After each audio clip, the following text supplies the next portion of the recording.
Hello everyone, welcome to a new video. আজকে আমি আপনাদের সাথে শেয়ার করব আমার দই পাতার প্রথমবারের এক্সপিরিয়েন্স। সো এর আগেও আমি অনেকবার ট্রাই করেছি দই পাতে, কিন্তু একদমই সেটা সাকসেসফুল হয়নি। তাই আজকেও ভিডিওটা একটু ভয়ে ভয়েই বানিয়েছিলাম যে যদি সাকসেসফুল হয় তবেই আমি ভিডিওটা আপনাদের সাথে শেয়ার করব, না হলে না। কারণ এর আগে আমি একবার ক্যারামেল দিয়ে দই পাততে গেছিলাম, মিষ্টি দই, আনসাকসেসফুল হয়েছিলাম টোটালি। তো আজকে আমি করছিলাম সাদা দই, একদমই টক দই, মিষ্টি ছাড়া। তো প্রথমেই আমি দুধটা ভালো করে ফুটিয়ে নিয়েছি, আর এটা কি করেছি, বাটির মধ্যে দইটাকে ভালোভাবে চারিদিকটাতে লাগিয়ে নিলাম। তারপরে দুধটা ঠান্ডা হয়েছে কিনা একটু আঙুল ডুবিয়ে দেখতে হবে, যেটা যখন ঈষদুষ্ণ থাকবে সেই অবস্থাতে এটাকে এই বাটিটার মধ্যে ঢেলে দিতে হবে দই পাতার জন্য। আর তারপরে যে দইয়ের সাজটা আমি রেখেছিলাম সেটা থেকে আরও 2 চামচ নিয়ে এটার মধ্যে ভালোভাবে ফেটিয়ে এটার মধ্যে গুলে দিতে হবে, যাতে দইটা ভালোভাবে বসে।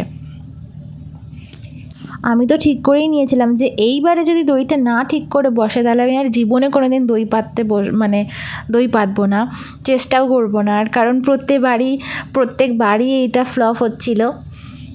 তো যাই হোক, দেখা যাক কী হয়। তো এরপরে এটাকে একটা গরম কিছুর মধ্যে রেখে দেওয়াই ভালো। রুম টেম্পারেচারেও রাখা যায়, কিন্তু আমাদের এখানে যেহেতু ওভেন আছে তাহলে সেটাকে কাজে লাগানোই ভালো। তাই আমরা সেটার মধ্যেই রেখে দিয়েছিলাম, একটা গরম কাপড়ের মধ্যে এটাকে ঢাকা দিয়ে বসিয়ে পুরো 1 রাতের জন্য এটাকে রেখে দিতে হবে। ঘুম থেকে উঠে আমি আগেই ব্রাশ করার পরেই দইটা কেমন হয়েছে দেখতে চলে গেছিলাম। এই দেখো, দেখেই তো পুরো মনে হচ্ছে দারুণ চাপ বেঁধে বসেছে। আর দেখেই আমার ভীষণ আনন্দ হচ্ছিল, কারণ এই প্রথমবার দইটা ঠিকঠাকভাবে বসেছে, তাই প্রচুর আনন্দ হচ্ছিল। তাই এটার পেছনেই এখন অনেকক্ষণ ধরে ফটোশ্যুট চলছিল। চলুন আমি আপনাদেরকে এটা এখন কেটে দেখাচ্ছি যে দইটা কতটা চাপ হয়েছে।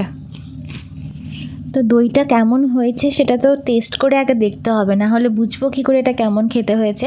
তাই আমি দইটার পিছনে একটু ফটোশ্যুট করার পরই বাটি নিয়ে বসে গেলাম এটাকে কেটে খাওয়ার জন্য, কারণ এটা দেখেই বেশ লোভনীয় লাগছিল আর খেতে ইচ্ছা করছিল। আর বেশ এটা আইসক্রিমের মতন চাপ চাপ বেঁধে গেছিলো, পুরো মনেই হচ্ছিল না যেটা বাড়িতে পাতা, পুরো দোকানের মতনই লাগছিল।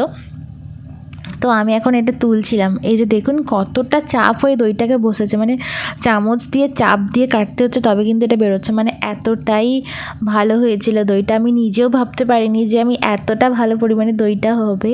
তো এটাকে আমি এখন খেতে থাকি, আর আপনারা ভিডিওটা লাইক করতে থাকুন, অবশ্যই একটা লাইক করে দেবেন।